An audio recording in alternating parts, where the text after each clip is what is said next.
Good evening, Alex. Can I help you with something? Well, I wanted to talk with you about the research project you have submitted today. I hope you could clarify a few things for me.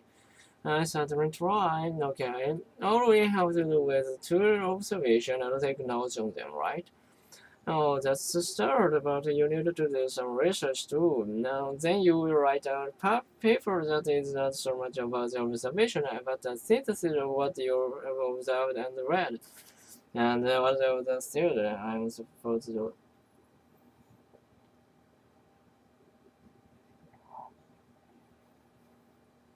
with the parents, of course, and they observe the child a couple of times and take good notes. Then, actually, after your first observation, go back and look through your textbook or go to the library and find a few sources concerning the stage of development this particular child is in, and then with that knowledge, you will make the second observation of the same child to see if the expected developmental behavior exhibited.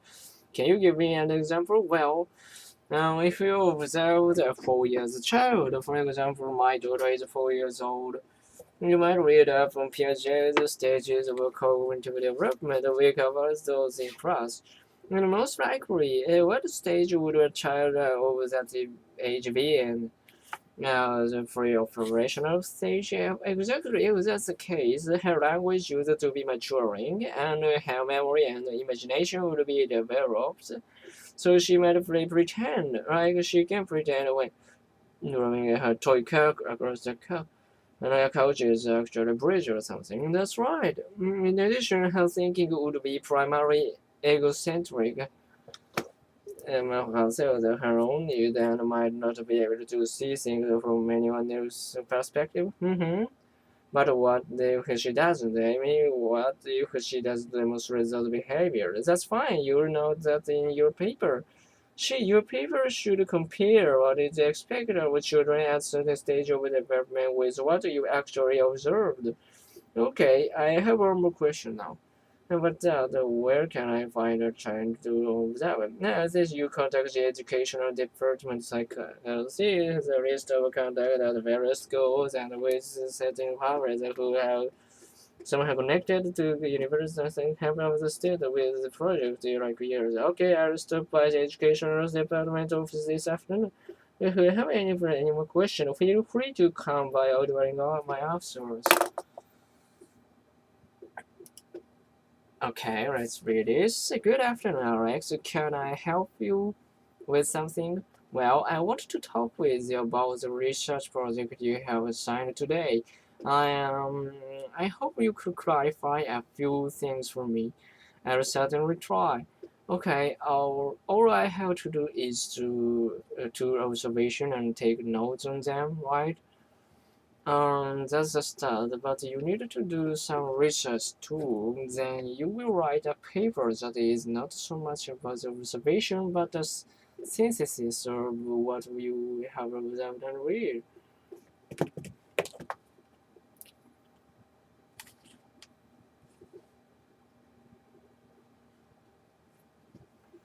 Okay, and what about the children I'm supposed to observe? Not children, a single child observed twice. Oh, okay, so I should choose a child with the permission of a child's parents, of course, and then observe that child a couple of times and take good notes. Then, actually, after your first observation, you go back and look through your textbook or go to a library and find a few courses concerning the stage of development the particular children is in, and then with that knowledge, you will make the second observation of the same child to see if the expected developmental behaviors are exhibited.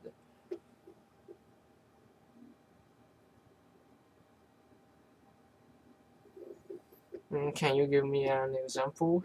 Well, if you observe a 4 years old, for example, my daughter is 4 years old.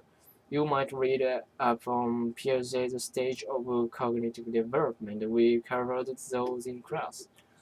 Mm-hmm. And most likely, what stage would a child of that age be in?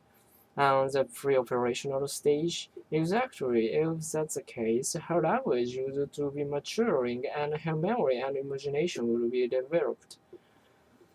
And so she might pretend like she can pretend when driving her toy car across the couch that the couch is actually a bridge or something.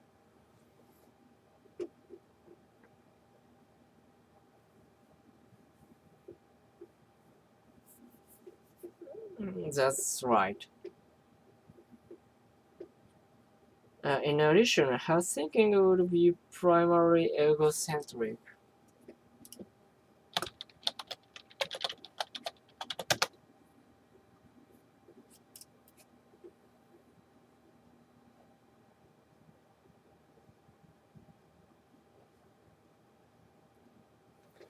So she would be thinking mostly about herself and her own needs and might not be able to see things from anyone else's perspective.